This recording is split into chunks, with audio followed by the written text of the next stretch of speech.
I look in the mirror and I go, "You're doing the best you can, bitch." I seriously say that. Like, I just talk to myself like I'm my own friend. One television appearance turned Amy Schumer into the center of a controversy she never saw coming.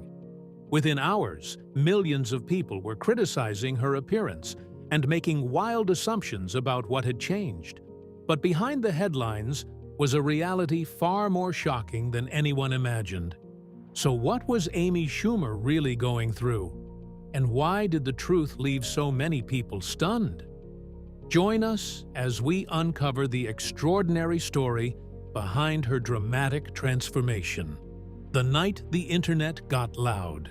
It all started on February 15, 2024. Amy Schumer had been doing press for season 2 of her Hulu series Life.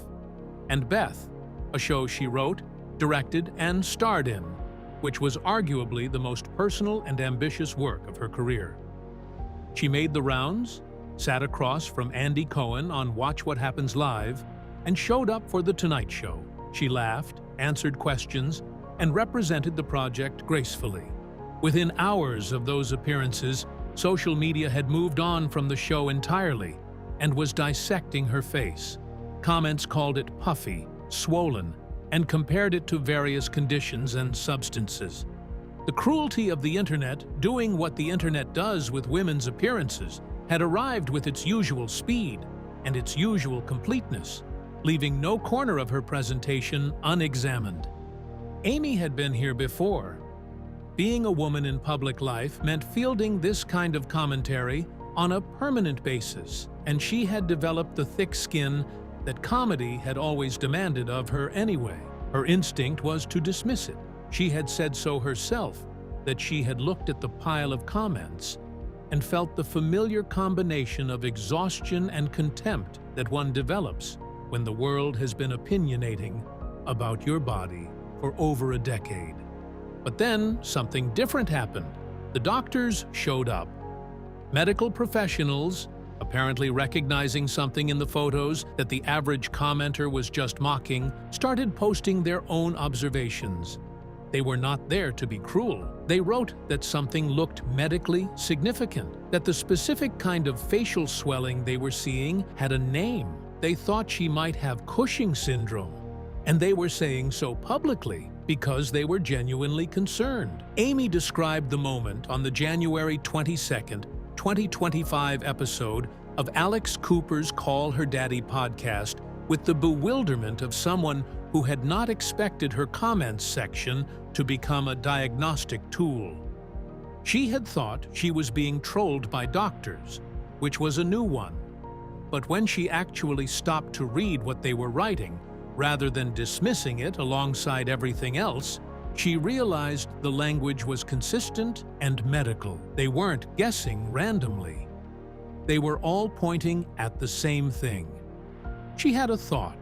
She had been receiving steroid injections, high-dose ones, taken over an extended period of time, to minimize the scarring from a breast reduction and a cesarean section she had undergone in previous years. The description she had been reading in the comments started to connect to something sitting directly in her own medical history.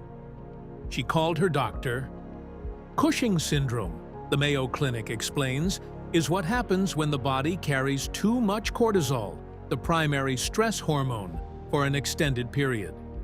It can develop because the body is producing too much on its own, or because external sources of glucocorticoid medications have been driving the levels up artificially. The steroid injections Amy had been receiving for scar treatment fell into the second category. The effects of prolonged cortisol elevation are medically significant. Fat redistributes to the face, producing the round, swollen appearance that everyone online had been calling moon face. Fat also accumulates in the upper back, between the shoulders. High blood pressure develops. Bones lose density. In untreated cases, the condition is fatal. In February 2024, Amy received a formal diagnosis. She had Cushing syndrome, triggered by the steroid injections, detectable and confirmed. And she had found out because people online had been mocking the way her face looked while she tried to do her job. She later said, without irony, that she would not have known if the internet hadn't come for her so hard, which is one of the stranger acknowledgments of debt in recent celebrity history, but also completely true. So how did a woman who had been fighting her body in public for her entire career get to this point? And what had been happening before the cameras caught it? The body that had been through a war. Endometriosis had been part of her life long before it became part of the public conversation around her. It is a condition in which tissue similar to the uterine lining grows outside the uterus, on the ovaries, the fallopian tubes, the pelvic tissue, causing chronic pain and, in many cases, significant difficulty conceiving. The World Health Organization estimates it affects roughly 10% of women of reproductive age worldwide. For those living with it, the experience ranges from manageable to completely debilitating depending on the severity.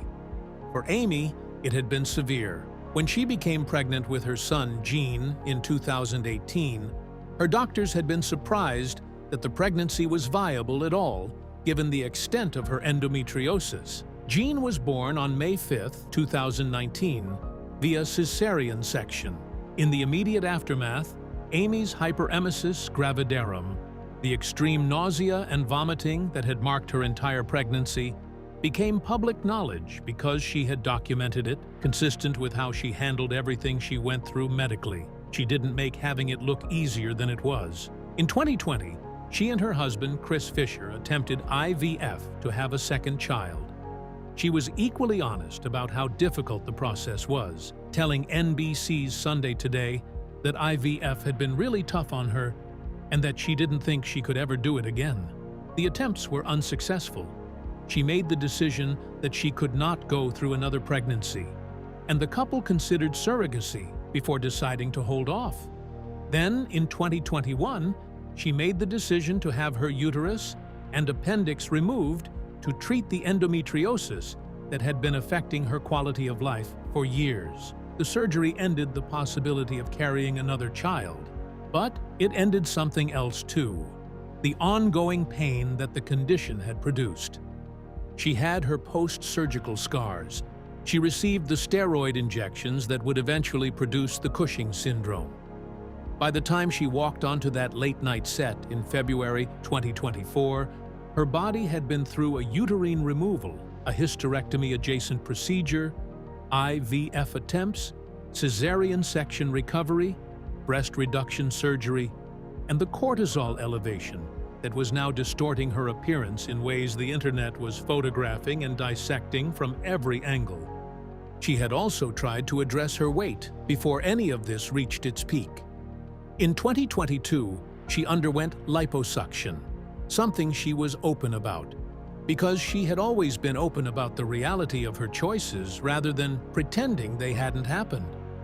She told The Hollywood Reporter at the time that she had reached a place where she was tired of looking at herself in the mirror, not because she felt she had to meet a standard, but because her own reflection had become a source of discomfort she wanted to address. The directness was the whole thing with her. So when the Cushing diagnosis arrived, her instinct was the same one it had always been: tell people what is happening and why, which is exactly what she eventually did. But first, she had to get through filming a movie with a puffier face than she had ever had, right after learning she had a hormonal disorder that the entire internet had opinions about. Filming a comedy with a disease that can kill you.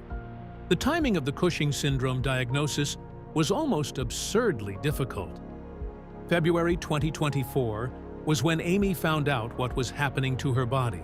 March 2024 was when she started filming Kinda Pregnant for Netflix, a comedy in which she played a woman faking a pregnancy, which required her face to be in close-up camera range for weeks straight. She described those weeks on the Call Her Daddy podcast in the language of someone who had been fighting a battle internally while performing comedy externally. She had learned she had something called a moon face. She was starring in a movie where a camera was pointed at her face constantly. She had been feeling really down on herself before filming started.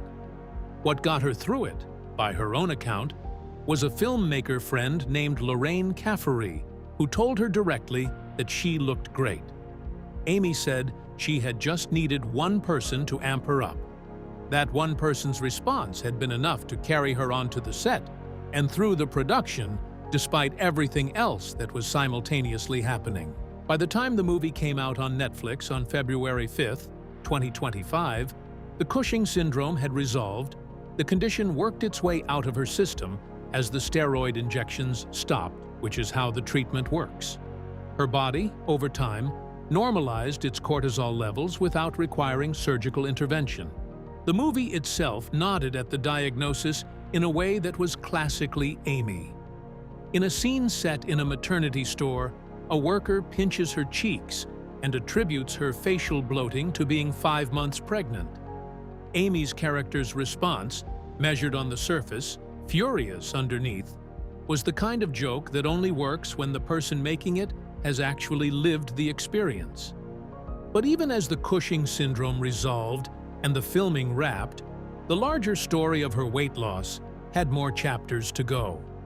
Because the disease was only one part of the full picture, and the medication trials that had preceded and followed it were their own separate ordeal that she eventually felt compelled to tell the truth about publicly. So what actually happened when she tried the drugs everyone was convinced she'd been on all along? The Ozempic story. For most of 2024, the dominant public assumption about Amy Schumer's changing appearance was simple. Ozempic, the GLP-1 drug that had become the shorthand for celebrity weight loss across the previous 2 years, was the first explanation everyone reached for whenever a public figure looked noticeably different. The internet had decided that Amy had taken Ozempic, lost weight, and was refusing to admit it. That was the narrative, stated with the confidence of people who had not actually checked. The reality was more complicated and considerably less glamorous. Amy had actually tried Ozempic, not recently, but approximately 3 years before the 2024 press tour.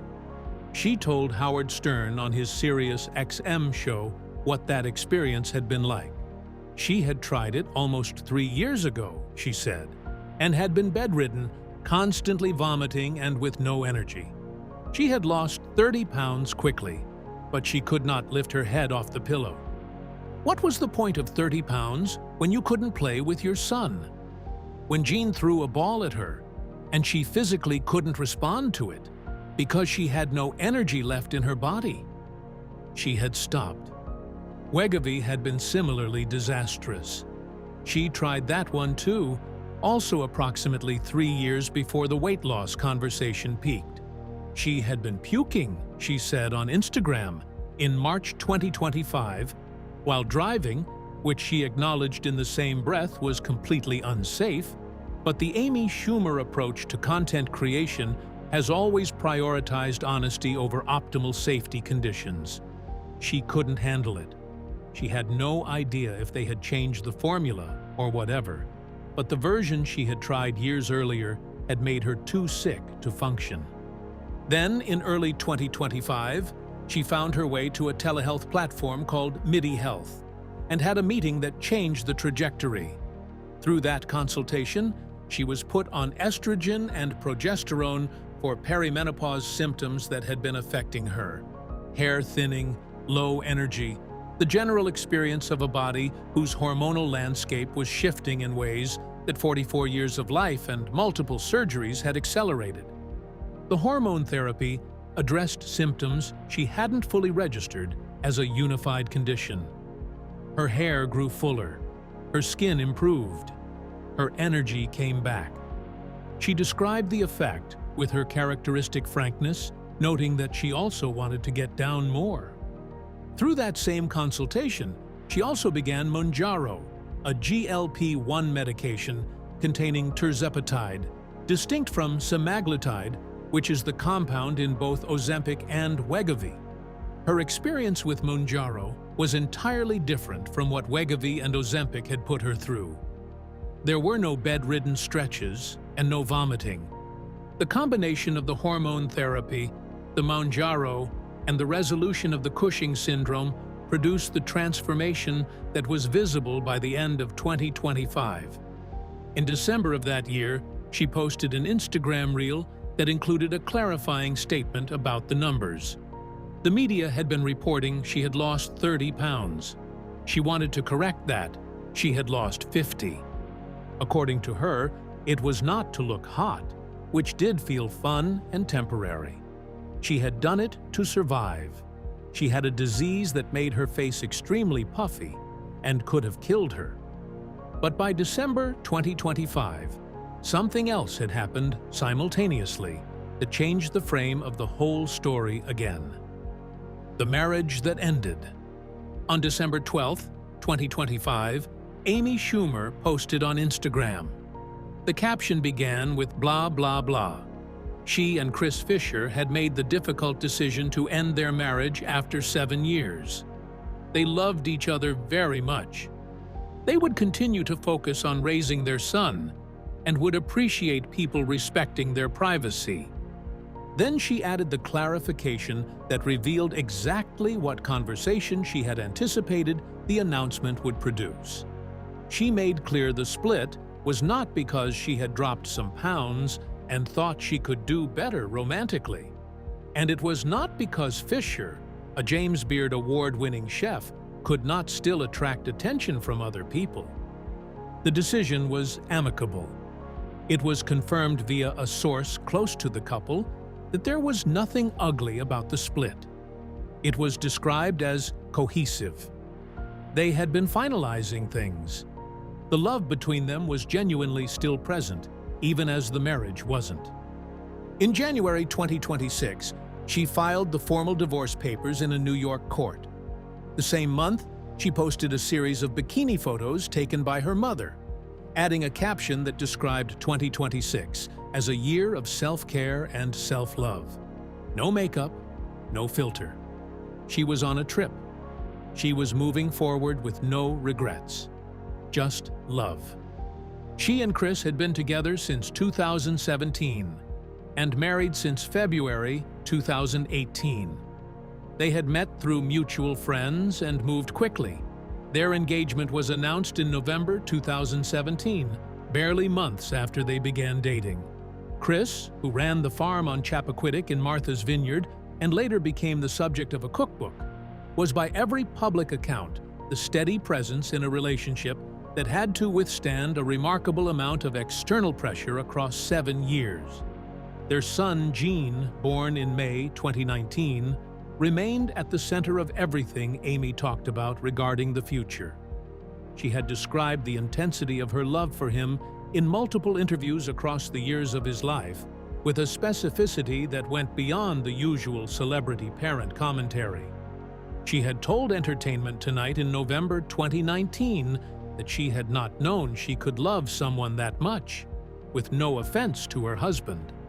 The son had been the constant through every medical battle, every professional pivot, every public controversy.